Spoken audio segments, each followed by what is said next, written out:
हकीकत बिहार की मैं मोहम्मद फैज़ुर रहमान सलाम आदाब। आज मैं बहुत ही खुश हूँ इस बात को लेकर के कि होली रमज़ान एक साथ पूरा हिंदुस्तान मनाया और बहुत ही आपसी और सौहार्द के साथ मनाया। कुछ लोग इसको सियासत बनाने की कोशिश ज़रूर की थी और माहौल ख़राब करके राजनीतिक रोटी सेकने की कोशिश ज़रूर की थी, लेकिन इसमें नाकामयाब रहे। कुछ अफसर भी इसमें कूद पड़े अपने आकाओं के कहने पर। लेकिन सलाम है हिंदुस्तान के हिंदू मुस्लिम भाईचारे को, जिन्होंने उनके इस खेल को नकार दिया और पूरे हिंदुस्तान ने जुमा की नमाज भी पढ़ी। और सबसे अच्छी तस्वीर जो आई दिल्ली से कि हिंदू भाइयों ने नमाज पढ़कर जुमा की नमाज पढ़कर जब निकल रहे थे नमाजी, तो उसके ऊपर फूल फेंक करके उनका स्वागत कर रहे थे। ये है हमारा हिंदुस्तान, ये है हमारा हिंदुस्तान।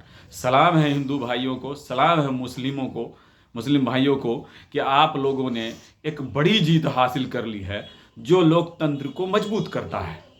और ये हासिल हुई है, ये इस होली के पर्व है।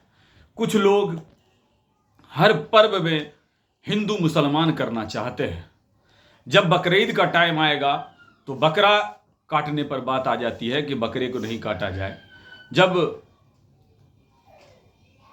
कोई दूसरा हिंदू का पर्व आता है जिसमें बलि दी जाती है, जैसे दुर्गा पूजा में, तो उस पर भी सवाल उठने लगता है कि दुर्गा पूजा में तो कोई नहीं ये कहता है कि दुर्गा पूजा में बलि बंद होनी चाहिए, लेकिन जब रमज़ान और बकरीद जब आता है तो बलि बंद करने के चाहत कुछ लोगों को ज़्यादा बढ़ जाती है। हम बता देते हैं कि हिंदुस्तान में बड़ी भाईचारे के साथ सभी धर्मों का आदर किया जाता है और हिंदुस्तान में जो बहुसंख्यक है उन्होंने सभी धर्मों का सम्मान और आदर किया है, जिसकी वजह से हिंदुस्तान बहुत ही ज़्यादा आगे बढ़ रहा है। और हिंदुस्तान को आगे बढ़ाने में हिंदुस्तान के युवाओं का हाथ है, ये उस अच्छी सोच का हाथ है जो हिंदू मुस्लिम जाति जात वेद रंग भेद से उठ करके हिंदुस्तान को आगे बढ़ाने के लिए वो रात दिन मेहनत करके, चाहे वो इंजीनियरिंग के में हो, चाहे वो पढ़ाई के क्षेत्र में हो, चाहे किसी भी सेक्टर में हो, चाहे खेल के सेक्टर में हो, सारे हिंदुस्तानी मिल करके एक बेहतरीन हिंदुस्तान बनाने की कोशिश कर रहे हैं और उसमें हम लोग हद तक कामयाब भी हो रहे हैं। लेकिन कुछ लोगों को समझ में नहीं आता है कि भाईचारे में ही खुशहाली है, भाईचारे में ही अमन है, भाईचारे में ही सुकून है और भाईचारे में भी खुदा और भगवान खुश रहता है। इस बात को समझना होगा और इस बात को समझ करके ही राजनीति करनी होगी। और जो लोग अमन पसंद नहीं है और हमारे पास वोट मांगने के लिए आते हैं, उसको सिरे से हर समाज को, हर जाति को, हर धर्म को नकारना होगा। तब जाकर के हमारा हिंदुस्तान बेहतर बनेगा। और वो उस कदम पर इस होली पर्व में हिंदुस्तान के लोगों ने दिखा दिया है कि हम लोग एक हैं, हम लोग नेक हैं और सियासत वाले रोटी सेकते रहें, हम लोग गले मिलते रहेंगे, हम लोग एक दूसरे के गले मिलते रहेंगे। होली भी मनाएंगे, रमज़ान भी मनाएंगे और ईद भी मनाएंगे और जुमा भी बेहतरीन से पढ़ेंगे।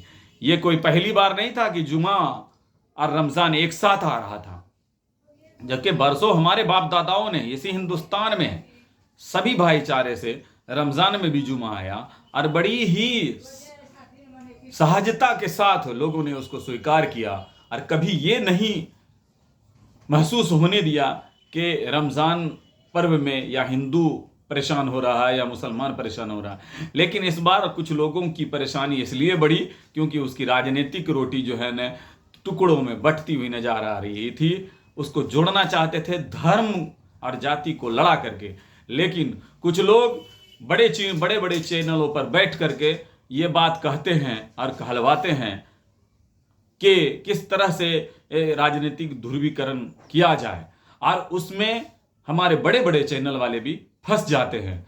और जहां पर कहीं पर अगर कोई वारदात होता है, जहां पर पहले वर्ड यूज होता था कि एक युवक के द्वारा एक दूसरे युवक को का कत्ल कर दिया गया या मारा पीटा गया, अब वहीं पे जानबूझ करके ये एक वर्ड मीडिया वाले ने इजाद कर लिया है। हालांकि इस पर रोक लगनी चाहिए, मेरी मांग है कि रोक लगनी चाहिए कि आप जब किसी का मर्डर होता है तो आप उसको हिंदू युवक क्यों कहते हैं और मारने वाले को मुस्लिम युवक क्यों कहते हैं। उसको अपराधी जिस तरह से पहले आप संबोधित करते थे उसी तरह से उसको अपराधी बोलिए। जो अपराधी है वो हिंदू में भी हो सकते हैं, मुसलमान में भी हो सकते हैं, काले भी हो सकते हैं, गोरे भी हो सकते हैं, पूरी दुनिया में है, सिर्फ हिंदुस्तान में ही नहीं है। अपराधी किसी धर्म और जाति से रिलेटेड हो सकते हैं और होते हैं, तो अपराधी को अपराधी माना जाए, वो चाहे जिस धर्म से हो। और अपराधी को, और अगर कोई व्यक्ति उन्माद फैलाता है, पत्थर फेंकता है और किसी मस्जिद के सामने जाकर के जय श्री राम का नारा लगाता है और किसी मंदिर के सामने अल्लाह अकबर का नारा लगाते हैं, तो समझिए वो आपसी सौहार्द को बिगाड़ना चाहता है। वो नहीं समाज के लिए ही अच्छा व्यक्ति है, ना ही हमारे देश के लिए अच्छा व्यक्ति है। ऐसे लोगों को चिन्हित करके पकड़ करके जेल में डालना ही बहुत जरूरी है। धन्यवाद। आज के एपिसोड में इतना ही। मैं मोहम्मद फैजुर रहमान, फिर मिलेंगे आप लोगों से हकीकत बिहार की में।